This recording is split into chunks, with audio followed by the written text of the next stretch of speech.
Tererai Trent grew up in this remote village in Zimbabwe. She was raised in a hut with no running water or electricity and little hope for the future. She traveled back here to tell us her remarkable story. They're saying, work hard, work hard. Now we welcome Tererai. She has worked hard.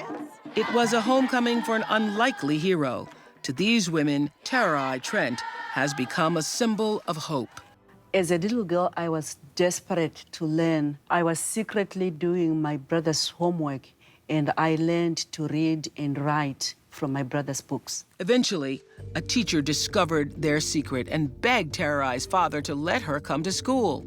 But after only 2 terms, Tererai was married off, and by the time she was 18, she was already a mother of 3. When my husband realized that I wanted to have an education, he would beat me.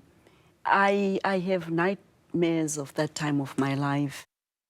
In 1991, a woman from an organization called Heifer International visited Tererai's village. She started asking us what our hopes and what our dreams.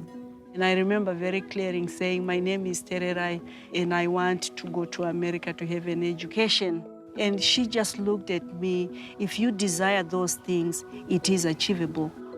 Then my mother said, write those dreams down on paper and bury them. And if you truly believe in those dreams, then you'll see them grow and grow and grow. Tererai wrote down her dreams that day, placed them in a scrap of tin, and buried them under a rock. There it is. My mother said, you are the last person to break this vicious cycle of poverty, and I want you to do that. And I did it. I did it. I wanted to surprise her because, as often happens with people who are living from the fullest part of themselves, you work hard, you accomplish, and then you want to share those accomplishments, what you have achieved, with other people. And so I wanted to help her make that dream come true. And so what did it feel to walk across that stage just this past year and get your doctorate degree? It was so unbelievable. Mm-hmm. What is your dream now?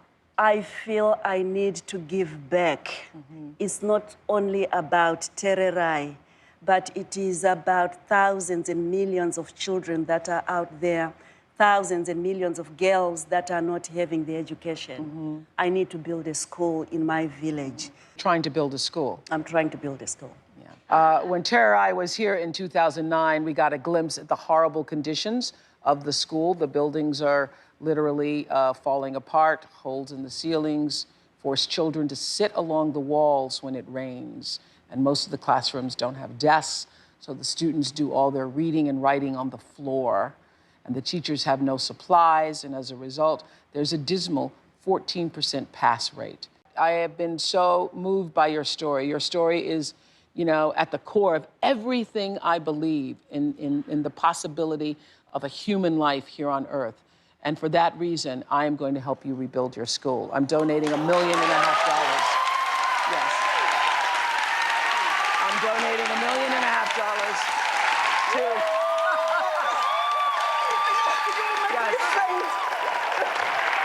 And I want you to have help doing it because I know it's hard.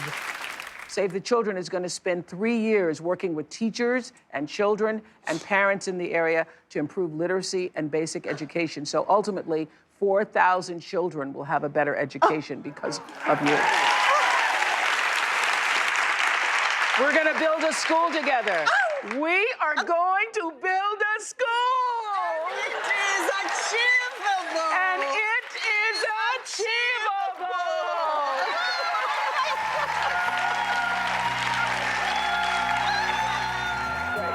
Ooh, that makes me so happy. That makes me so happy.